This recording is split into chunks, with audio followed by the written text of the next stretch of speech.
ChatGPT Plus is free for college students through May. Here's the thing. You've got a lot to do between now and then. Studying for finals, writing papers, trying to keep your life on track. And ChatGPT can help with all of it. It can quiz you for your econ exam, make a study guide from your French notes, plan out your meals and study breaks. It can get really specific on how you like to learn. It can even help you come up with ways to stop procrastinating. So from now until summer break, take advantage of all the ways ChatGPT can make your life easier. Restrictions apply.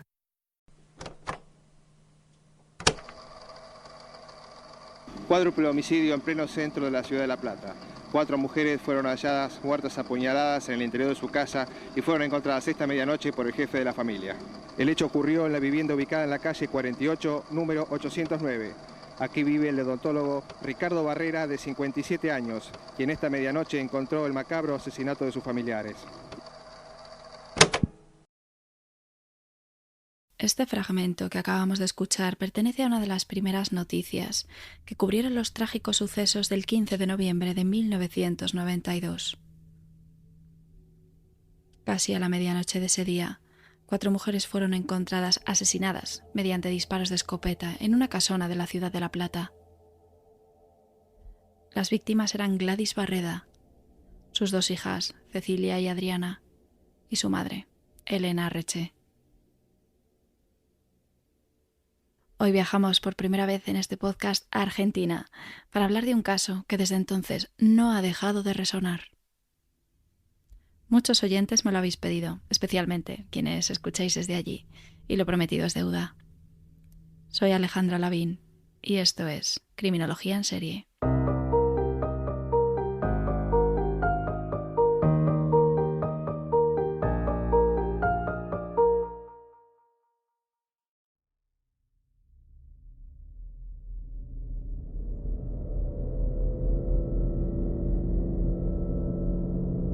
Son las 12 menos cuarto de la noche del 15 de noviembre de 1992, cuando Ricardo Barreda, odontólogo de 57 años, regresa a su domicilio ubicado en el número 809 de la calle 48, en la ciudad de La Plata. Ha pasado casi todo el día fuera. Cerca del mediodía salió a bordo de su Ford Falcon verde. Su primera parada fue el zoológico, donde alimentó a las jirafas y a los elefantes. Siente especial cariño por una elefanta llamada Pelusa. Más tarde se dirigió al cementerio para visitar la tumba de sus padres. Luego recogió a su amante, Hilda, con quien pasó la tarde en un hotel. La jornada había concluido con una pizza antes de llevarla de vuelta a su casa. A esa hora, todo está en calma. Es domingo por la noche y la ciudad está en silencio. La casa a la que Ricardo llega es una construcción de 2 plantas, amplia, antigua, con cierto aire señorial. En la planta baja se encuentran el comedor, la cocina, una sala de estar y un patio interior. En el piso superior están distribuidas las habitaciones donde cada miembro de la familia, incluida su suegra Elena Arreche, tiene su espacio. También en la planta baja, con una entrada independiente, funciona su consulta, señalizada con una placa con las letras en bronce. Barreda lleva años ejerciendo como odontólogo. Hijo de Alberto, un capitán del ejército, y de Filomena, ama de casa. Había crecido bajo la influencia de una figura paterna rígida y autoritaria, marcada por la disciplina militar. Con el tiempo conoció a Gladys Margarita MacDonald, una joven de buena familia con la que terminó casándose. En 1966 nació la hija mayor, Cecilia, y 2 años más tarde, en el 68, Adriana. Tras el nacimiento de las niñas, la relación con su esposa comenzó a deteriorarse. El vínculo se enfrió y la distancia emocional se volvió cada vez más evidente. Barreda comenzó entonces a buscar fuera de su hogar lo que ya no encontraba dentro de él. Con los años se involucra con varias mujeres. En el momento en el que transcurre nuestra historia, mantiene entre 2 y 3 relaciones extramatrimoniales según las fuentes.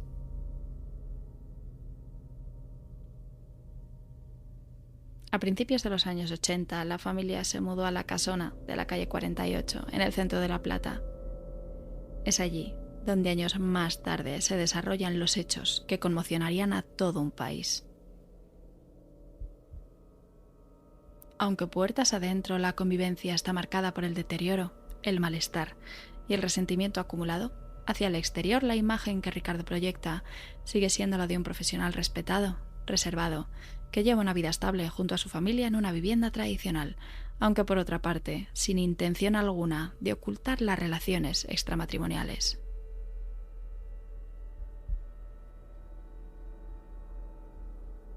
El 15 de noviembre, cuando vuelve a casa, las luces están apagadas.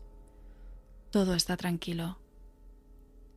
Sus 2 hijas deberían haber pasado la tarde del domingo fuera de casa. Adriana, con su novio, con el que está a punto de casarse. Cecilia, ocupándose de su nuevo apartamento en Morón. Pero algo no encaja. La casa está revuelta. Cajones abiertos, armarios desordenados, objetos fuera de su lugar. El desorden alcanza cada rincón, cada habitación, salvo la suya, que permanece intacta. Desde el año anterior, Barreda dormía separado de su esposa Gladys, tras haber sido operado de la vesícula. A medida que recorre la vivienda, comienza a encontrar a su familia masacrada. El cuerpo de su hija menor, Adriana, de 24 años, está tendido en la cocina. Muy cerca, el de Gladys, también asesinada mientras ambas preparaban el almuerzo. En el paso hacia el salón se encuentra el cuerpo de su suegra Elena, desplomada en el suelo. Más adelante está Cecilia, su hija mayor, de 26 años. Todas han muerto, y en ningún momento las nombra por su nombre. Se refiere a ellas como bultos. Después toma el teléfono y llama a emergencias domiciliarias. Su mensaje es claro, breve y directo.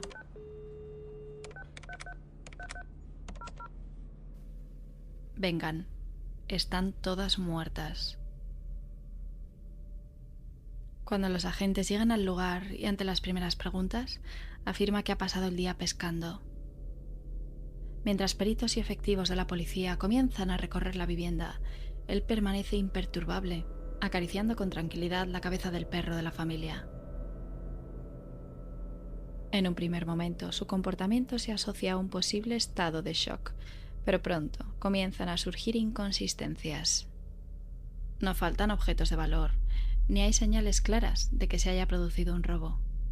Al contrario, todo indica que el desorden ha sido provocado deliberadamente. Además, como ya hemos mencionado, su dormitorio está perfectamente ordenado. Uno de los vecinos también aporta un dato revelador. Asegura que ha estado todo el día en casa dibujando junto a la ventana y que no vio movimientos sospechosos ni personas extrañas entrando o saliendo. La calle, dice, ha estado completamente desierta, como suele ser habitual un domingo. Todo empieza a indicar que la escena ha sido cuidadosamente manipulada y que el relato de Barreda no encaja con lo que los investigadores están empezando a reconstruir.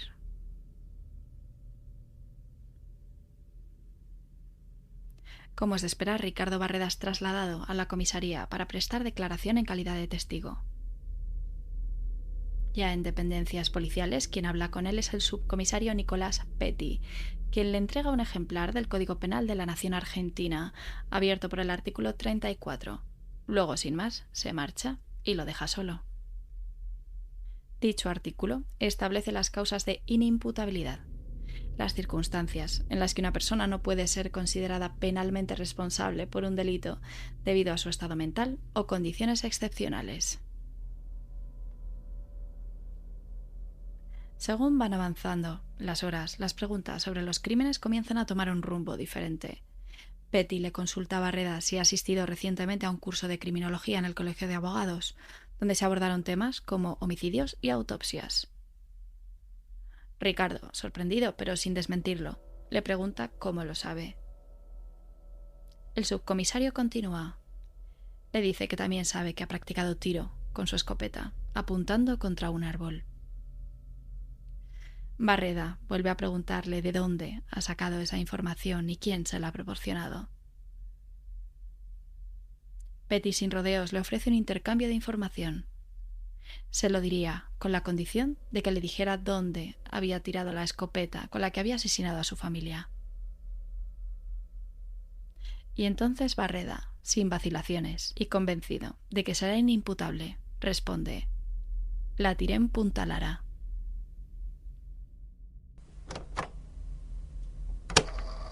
El odontólogo Ricardo Alberto Barrera confesó esta mañana ser el autor del asesinato de su suegra Elena Arreche de McDonald, su esposa y sus 2 hijas, Cecilia, odontóloga de 26, y Adriana, abogada de 24 años.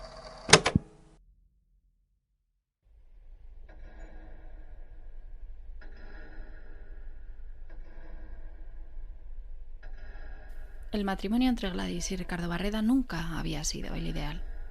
La relación estaba marcada por una convivencia deteriorada que desembocó en una separación. Durante ese tiempo, Barreda convivió con una de sus amantes y se desentendió de sus hijas, tanto en lo afectivo como en lo cotidiano. Sin embargo, tras un tiempo, la pareja retomó la convivencia. En 1991 fue operado de la vesícula. Tras la intervención, al regresar a su casa, fue instalado en una habitación separada de la matrimonial. Su esposa se encargó de atenderlo durante la recuperación, aunque según su propio testimonio, comenzó a desarrollar un fuerte rechazo hacia las mujeres con las que convivía. Afirmaba que lo trataban mal, que lo ignoraban cuando expresaba dolor y que eran sucias. Barreda aseguraba ser objeto de burlas, desprecio y descalificaciones constantes. Dice que lo llamaban inútil y que lo apartaban de las decisiones familiares. El ambiente en la casa era hostil, marcado por un resentimiento mutuo que, según él, se había acumulado con el tiempo. Desde hace 2 años se me había puesto en la cabeza que era un problema entre ellas y yo. Después de la operación, cuando pude caminar, fui a la armería Cosoli y compré una caja de cartuchos para la escopeta que guardaba debajo de la escalera. Declaró Barreda en su segunda indagatoria el 15 de mayo de 1993. Esa idea de matar que se inició durante el posoperatorio se fue acrecentando con el tiempo, hasta que se me hizo una cosa inexorable e inevitable, es decir, una forma de hacer justicia. No sabía en qué momento iba a hacerlo, pero tenía que hacerlo. El día de los hechos, Barreda salió de su casa alrededor de las 8:30 de la mañana. Estuvo fuera hasta las 11 tomando mate, al parecer en compañía de Pirucha, una vieja amiga de la infancia. Al regresar a casa y según su propia declaración, basta mencionar que a partir de este momento solo se tiene su versión de los hechos. Aquel domingo por la mañana mantuvo una breve conversación con Gladys en la cocina, relacionada con ciertas tareas domésticas. Barreda contó que iba a limpiar la entrada de la casa y a podar una parra del patio, pero que su esposa respondió con una frase que, según él, lo ofendió profundamente.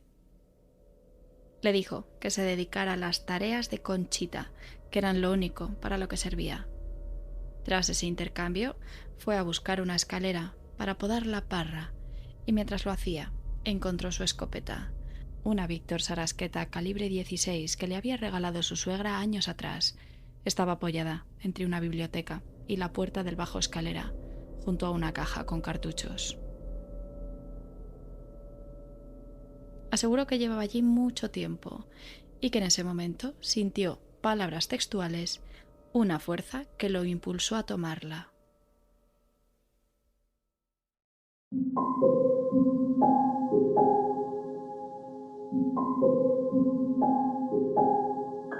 Fue primero hacia la cocina. Allí estaban Gladys y Adriana, desprevenidas, ocupadas con el almuerzo. Barreda cargó el arma. Disparó primero contra su esposa. Luego hizo lo mismo con Adriana, su hija menor. Los informes indican que ambas recibieron un primer disparo, seguido de otro en el pecho. Todo apunta a que fueron rematadas.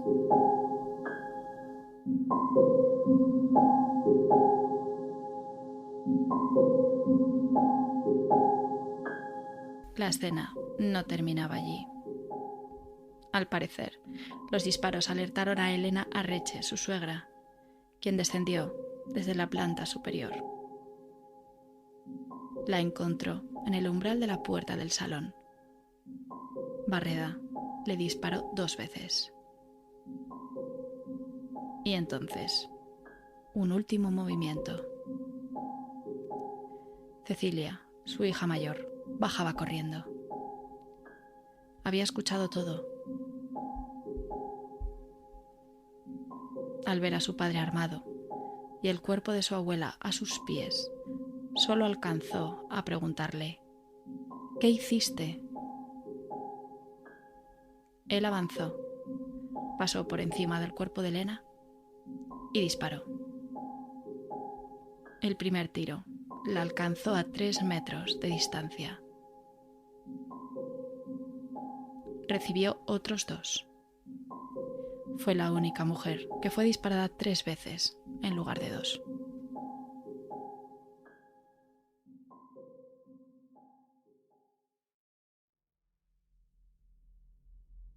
Según su propio testimonio, tras disparar a su hija Cecilia, Barreda no experimentó angustia ni culpa. Habló en cambio de una sensación de alivio, de liberación. Dijo que sentía haber hecho justicia, que finalmente se había deshecho de aquello que lo oprimía. Después, con total serenidad, se duchó, se cambió de ropa y comenzó a desordenar toda la casa. Abrió cajones, armarios, cómodas. Provocó un desorden intencional en casi todas las habitaciones, salvo en una, su dormitorio. Con todo ya dispuesto, subió a su Ford Falcon verde y condujo hasta la zona de Punta Lara. Allí desarmó la escopeta en varias partes y arrojó las piezas a un arroyo. Luego siguió con sus planes, como si nada hubiera ocurrido. Como ya sabemos, fue al zoológico, visitó el cementerio y más tarde se reunió con su amante, Hilda. Ella declararía más tarde que lo notó tranquilo, como siempre, que no percibió nada fuera de lo habitual. El juicio contra Ricardo Barreda comienza el 7 de agosto de 1995. Durante el proceso confiesa sin rodeos haber sido el autor de los 4 asesinatos. La estrategia de la defensa sostiene que Ricardo Barreda presentaba un cuadro de psicosis delirante sistematizada al momento de los hechos, específicamente un delirio de reivindicación que le impedía comprender la criminalidad de sus actos y dirigir sus acciones. Según esta teoría, habría acumulado resentimiento debido a un supuesto maltrato psicológico constante por parte de su esposa, hijas y suegra, lo que culminó en un episodio de cortocircuito mental que lo llevó a cometer los crímenes. Esta es la declaración de Ricardo Barreda en el juicio oral.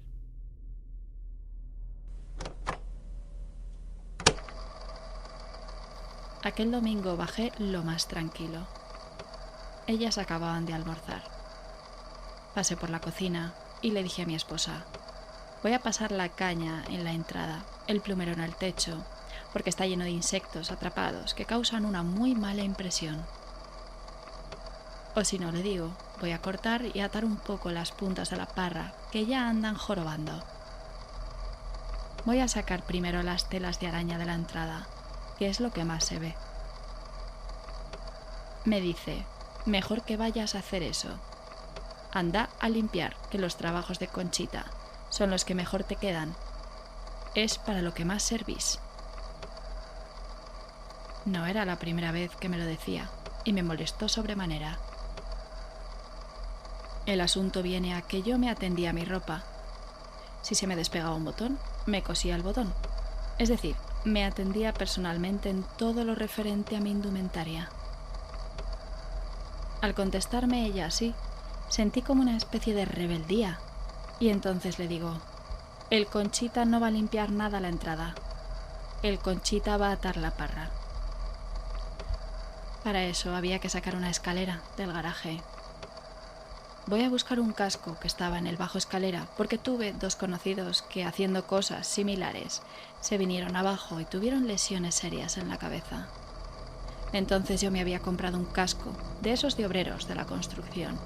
Y voy a buscar el casco y encuentro que afuera del bajo escalera, entre una biblioteca y la puerta, estaba la escopeta parada. Los cartuchos estaban al lado, en el suelo, en una caja, y así habían estado desde hacía mucho tiempo. Y ahí, bueno, fue extraño. Sentí como una fuerza que me impulsaba a tomarla.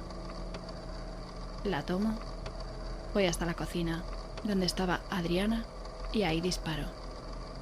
Primero le disparo a Gladys, después a Adriana, quien llegó a gritar: «¡Cuidado! ¡Está loco!». Tras escuchar los estruendos, bajó de la habitación mi suegra Elena y la disparé a ella también.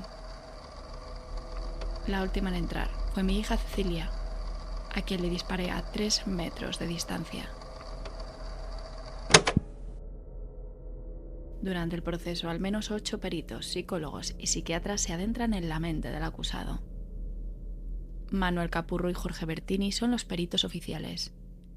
Miguel Maldonado y Eduardo Malz exponen sus conclusiones por parte de la defensa. Jorge Folino y Julio César Brolese entrevistan a Barreda también como peritos de la acusación. Elio Linares y Javier Cabello exponen sus argumentos por parte de los abogados que representan a los familiares de las víctimas. Ambos peritos de la defensa y uno de los oficiales coinciden en que Barreda es inimputable. De la siguiente manera expone sus conclusiones Manuel Capurro.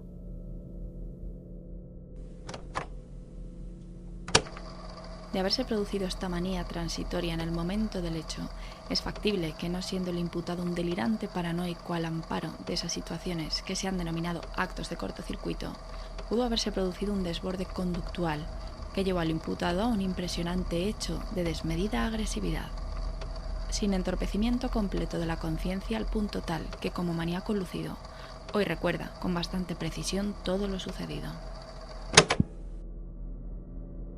Los demás peritos sostienen y coinciden en que Barreda es un neurótico, o en su defecto, un psicópata, que comprende la criminalidad de sus actos. Pero hay algo más.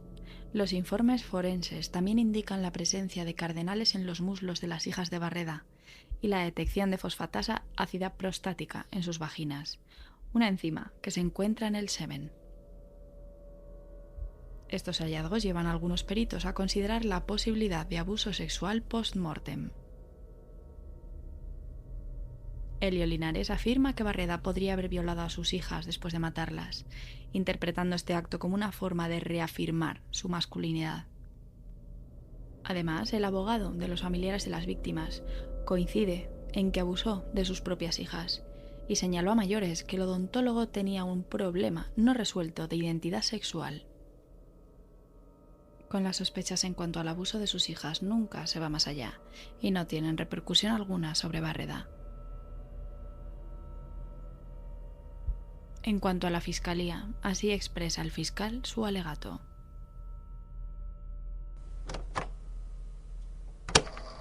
No hay en el acusado alteración morbosa de las facultades mentales que le haya impedido comprender la criminalidad de sus acciones. Finalmente, el tribunal condena a Ricardo Barreda a reclusión perpetua por 3 homicidios calificados por razón de parentesco y un homicidio simple, todos en concurso real. La sentencia considera que Barreda actuó con premeditación y en plena conciencia de sus actos. Además de las conclusiones de los peritos, uno de los jueces tiene en cuenta al afirmar que Barreda es imputable las declaraciones de testigos que habían indicado que era una persona normal y que no observaron un trato despectivo de las mujeres de la casa hacia el odontólogo. Pero no es un veredicto unánime, Para la jueza María Cecilia Rosenstock, el acusado es inimputable.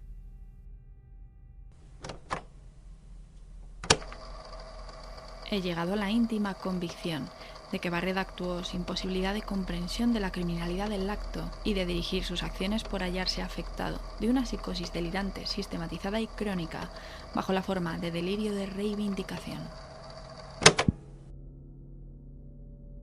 Una de las frases más recordadas del juicio se produce cuando le preguntan si repetiría lo que hizo. La respuesta es directa, sin matices. En el mismo tiempo, modo y lugar, lo volvería a hacer. Ricardo Barreda es internado en la Unidad 9 de La Plata, donde con el tiempo comienza a ejercer como odontólogo para otros internos. Los años pasan y en el 2008, debido a su edad y a su buen comportamiento, se le concede el beneficio de la prisión domiciliaria. Se muda entonces al barrio de Belgrano, en la ciudad autónoma de Buenos Aires, junto a una nueva pareja, Berta André. La conoce durante su temporada en prisión. Ella acude como visitante para otro recluso. Sin embargo, en 2011 este beneficio le es revocado. Un vecino lo ve caminando por la calle, lo que constituye una violación de las condiciones impuestas. Pero poco después volvió a obtener la libertad, esta vez con autorización para salir a la vía pública. Aunque su relación con la justicia no termina aquí, en 2014 vuelve a prisión tras ser denunciado por maltratos verbales hacia Berta, considerando la justicia que la convivencia representa un riesgo para ella, especialmente debido a su delicado estado de salud. Esta relación está marcada por el trato despectivo y humillante por parte de él. Según el periodista Rodolfo Palacios, autor del libro Conchita, el hombre que no amaba a las mujeres, Barreda solía referirse a Berta con apodos ofensivos como gorda o chochán y hacía comentarios denigrantes sobre su aspecto físico y su capacidad intelectual. Cuando finalmente obtiene la libertad condicional, ya no tiene dónde vivir. Berta ha fallecido en el año 2015 tras un prolongado deterioro neurológico. A partir de este momento va por hoteles, alquilando habitaciones con el poco dinero que tiene, ya que sus bienes, es decir, la propiedad de la calle 48 y otra en Mar del Plata, nunca las recupera debido a que es declarado legalmente indigno para heredar. Pasa sus últimos años deambulando por diferentes hoteles y hospitales debido a su cada vez más deteriorado estado de salud. En mayo del año 2016, casi al mismo tiempo que su pena se extinguida, se le ve en el hospital de Pacheco, gracias a la publicación en Facebook de una mujer, quien indignada se pregunta cómo los familiares de un anciano perdido podían haberlo abandonado a su suerte. Así dice parte de la publicación. Amigos, este señor abuelo está en el hospital no sé cuánto hace. Se llama Alberto Navarro. Dice que no tiene parientes. A lo largo de los años, Ricardo Barreda nunca se había arrepentido de los crímenes.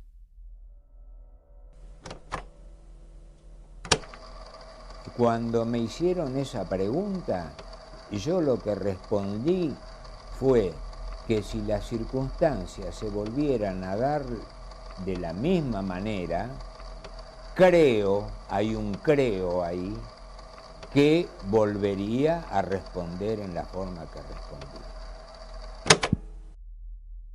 Pero esa ausencia de remordimiento y esa seguridad con la que Barreda se había expresado desde los crímenes parece comenzar a resquebrajarse en los últimos años de su vida. En 2017, el mismo periodista que hemos mencionado anteriormente, Rodolfo Palacios, revela que Barreda le confesó a un enfermero un detalle que hasta entonces no había aparecido públicamente. Dijo que no había querido matar a Adriana, su hija menor, que estaba fuera de sí, que giró con el arma, disparó y que solo después se dio cuenta de que era ella. Ese mismo año, en una entrevista concedida a Infobae, se le pregunta si después de 25 años cree que podría haberse comportado de otro modo. Barreda responde que lo piensa siempre, que es algo que se respira cada día. Cuando le plantean cómo convive con ese peso, dice que lo marca para toda la vida. Finalmente, ante la pregunta directa sobre si se arrepiente, él responde que sí, que se arrepiente de haber matado a los 4 y concluye: no vamos a establecer diferencias.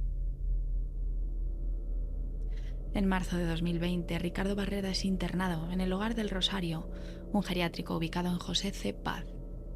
Llega allí por complicaciones de salud, problemas de próstata y los primeros signos de demencia senil. El 25 de mayo del mismo año, muere a causa de una parada cardiorrespiratoria. Tiene 84 años. Lo entierran en el cementerio de la misma localidad y en su tumba figura el epitafio: arrepentido de mis pecados cometidos. La figura de Ricardo Barreda no tardó en polarizar a la opinión pública.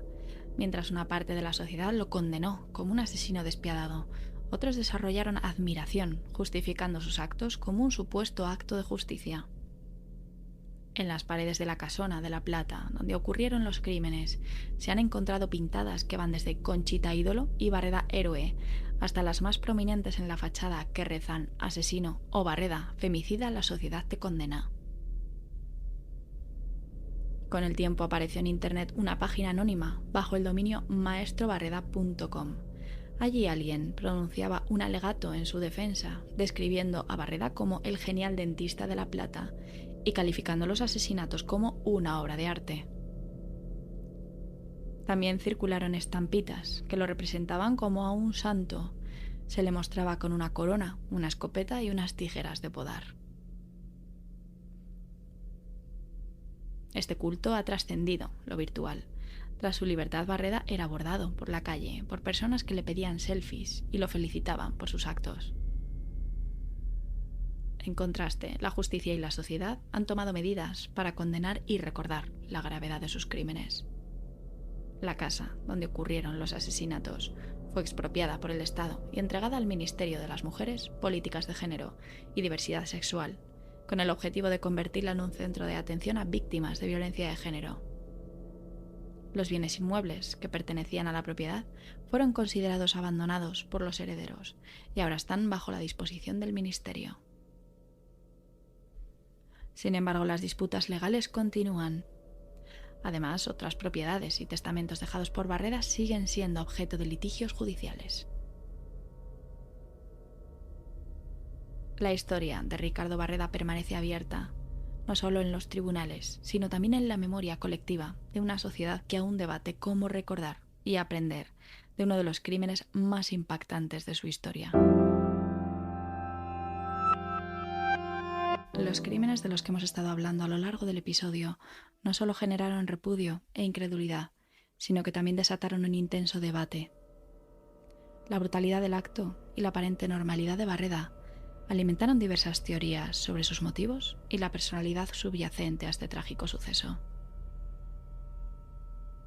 Hoy vamos a explorar las posibles motivaciones que llevaron a Ricardo a cometer estos crímenes y vamos a construir un perfil de su personalidad a partir de la información disponible. Uno de los móviles que se han explorado es el posible lucro derivado de la herencia de la casa familiar. A pesar de que posteriormente fue declarado indigno de heredar los bienes, la posibilidad de obtener la propiedad podría haber influido en sus acciones.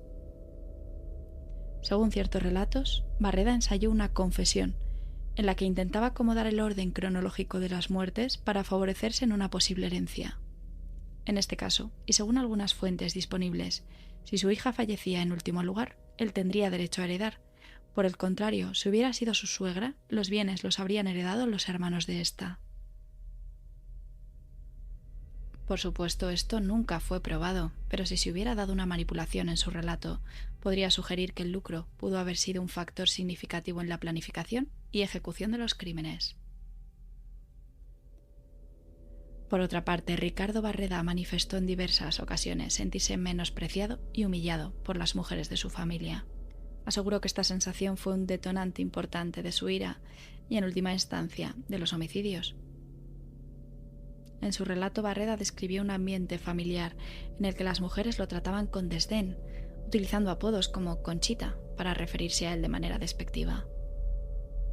Este trato el día de los crímenes lo interpretó como una afrenta intolerable a su masculinidad, lo que según él desencadenó en una especie de rebeldía que lo llevó a tomar la escopeta.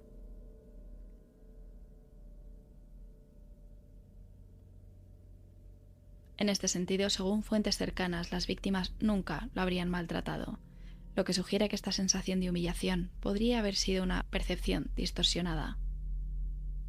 De puertas para afuera, Barreda era visto como un hombre respetado en el ámbito doméstico. Sin embargo, podría sentir que su autoridad era constantemente desafiada, o podría sentirse invisible, alimentando un resentimiento que encaja con una lógica narcisista de sentirse injustamente degradado. La acumulación de estos sentimientos de menosprecio, según la narrativa de Barreda, creó una tensión que finalmente explotó en el acto de violencia fatal. Por supuesto, el discurso de haber explotado ese día y en ese momento es inconsistente con los hechos probados, ya que los actos de un año en adelante hasta el día del crimen reflejan a la perfección la premeditación de los asesinatos. Estos son comprar cartuchos, ir a un curso de criminología y realizar prácticas de tiro. Este comportamiento revela una planificación consciente y deliberada del acto de violencia, descartando la posibilidad de una reacción puramente impulsiva. En cuanto a estas faltas de respeto que Barreda repetía continuamente, también tenemos el discurso más posible y probado en este caso, que se trataba de un engaño con intención de resultar inimputable en un juicio.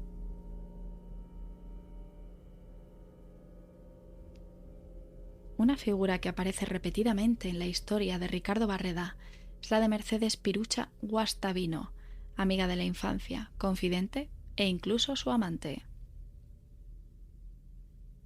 Pirucha se presentaba como clarividente y Barreda confiaba profundamente en ella. Acudía en busca de consejo y ayuda, sobre todo cuando sentía que las cosas se desmoronaban en su vida. Uno de los elementos más llamativos en torno a esta relación tiene que ver con lo que ella describió como un gualicho, un maleficio o hechizo que, según su interpretación, habría sido lanzado contra Barreda por parte de las mujeres de su familia con el fin de enfermarlo o incluso matarlo. La idea surgió tras la operación a la que él había sido sometido en el 91. Se quejaba de dolores persistentes, molestias en la espalda y los muslos. Pirucha le aseguró que alguien en su entorno quería hacerle daño y se ofreció a curar su casa. Visitó la vivienda y, según su relato, encontró en la habitación de su suegra, Elena Arreche, un muñeco vudú. Este tenía un clavo oxidado en la espalda y varios alfileres. Si esto fuera cierto, para él, esa coincidencia funcionó como una confirmación. Para Pirucha era la prueba de que lo querían ver muerto. Este episodio, que nunca fue verificado ni judicializado, pudo haber funcionado como un detonante psicológico para Barreda. Le ofrecía una explicación externa a su malestar y, al mismo tiempo, una justificación. Las responsables del daño, en su mente, ya no eran solo mujeres que lo despreciaban, sino enemigas activas que querían destruirlo. Algunos investigadores incluso llegaron a considerar que Pirucha podría haber tenido un rol más activo como instigadora o inductora de los asesinatos.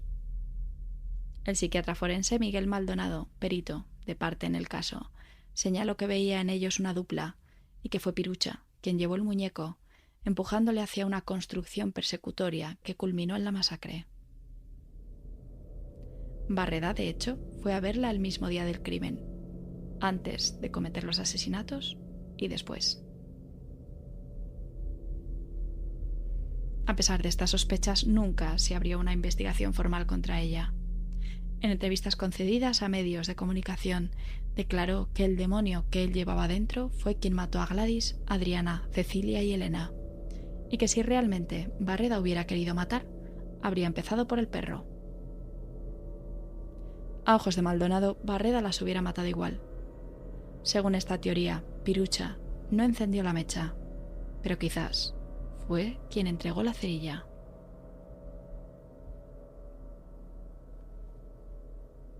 Diversas evaluaciones psicológicas realizadas en torno al caso de Ricardo Barreda sugieren con contundencia la presencia de rasgos psicopáticos como un factor subyacente a sus acciones. Durante el juicio, los peritos de la defensa plantearon la posibilidad de una psicosis, específicamente un delirio de reivindicación que habría afectado su capacidad para comprender la criminalidad de sus actos. Sin embargo, la mayoría de los expertos convocados en el proceso lo descartaron. Coincidieron en que no presentaba ninguna patología mental que le impidiera comprender ni dirigir sus actos. Su conducta no fue el resultado de un desborde emocional ni de una enfermedad psiquiátrica. Fue una elección consciente. La psicóloga forense Alicia Crosa, quien tuvo contacto directo con él, afirmó que Barreda tenía una personalidad psicopática muy severa y que no observó señales de arrepentimiento. Describió su relación con las mujeres como problemática. No sentía afecto por su esposa y la veía como un instrumento para mejorar su posición social. Otro perito destacó su frialdad y la ausencia total de culpa, aspectos típicos en individuos con psicopatía. Esta desconexión emocional no solo se evidenció en sus palabras, sino también en su comportamiento posterior al crimen. Barreda no manifestó angustia ni arrepentimiento. Por el contrario, según sus propias declaraciones, experimentó una sensación de alivio. Esta liberación se tradujo en una serie de conductas llamativas.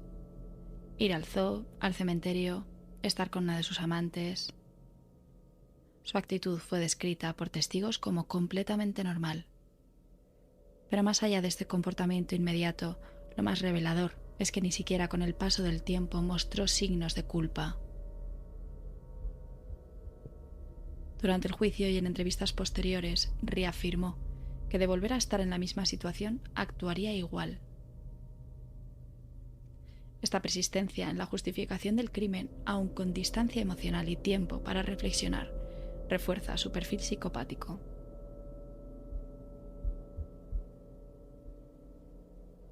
Este patrón coincide con lo que hemos analizado en otros episodios. Los individuos con estos rasgos tienden a establecer relaciones interpersonales basadas en la utilidad. Cuando una persona deja de cumplir una función o representa un obstáculo, se deshacen de ella sin remordimiento. Cosifican al otro, lo convierten en un objeto que puede ser manipulado, utilizado y descartado según convenga.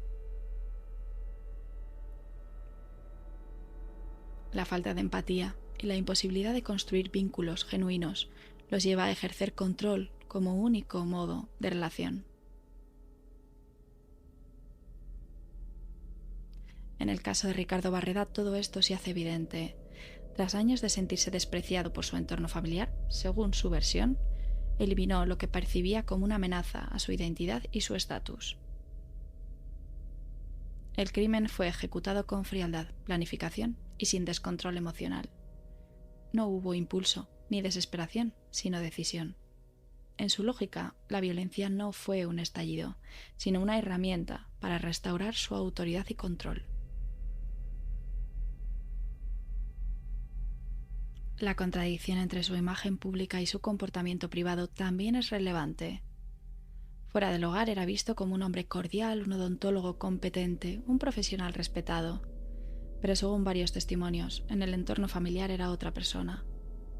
Amigas de sus hijas declararon que evitaban ir a la casa porque Barreda las hacía sentir incómodas, refiriéndose a él como un hombre baboso y de mano larga. Años más tarde, ya en libertad condicional, convivió con una mujer a la que maltrataba verbalmente, llamándola gorda o chochán y burlándose de su inteligencia.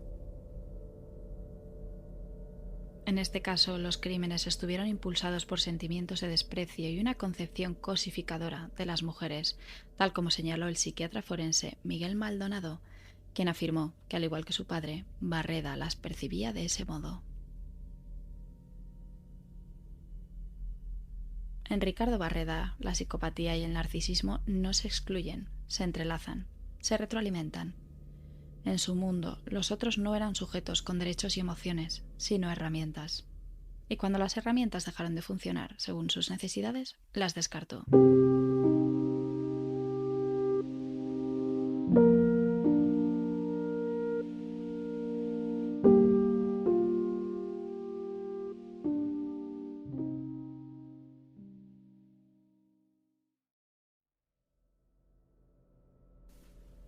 Y este ha sido el caso de la familia Barreda. Un crimen que estremeció a la sociedad argentina, no solo por su brutalidad, sino por el vínculo que unía a víctimas y victimario.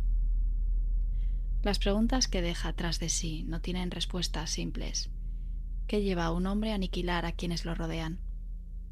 ¿Cómo se gesta una violencia tan íntima y devastadora?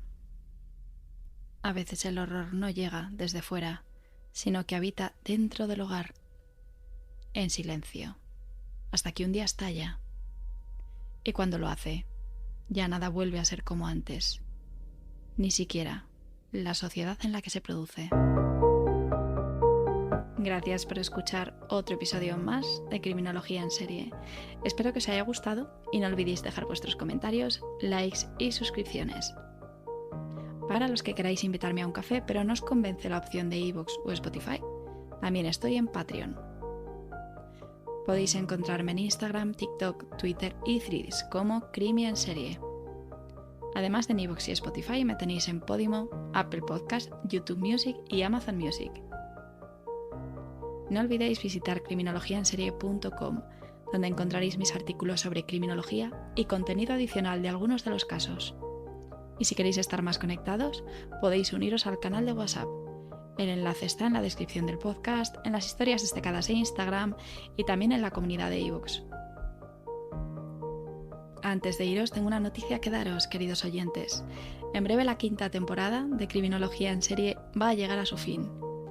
No puedo deciros mucho más de momento, salvo que algo me dice que no va a dar tiempo a que echéis de menos estas historias.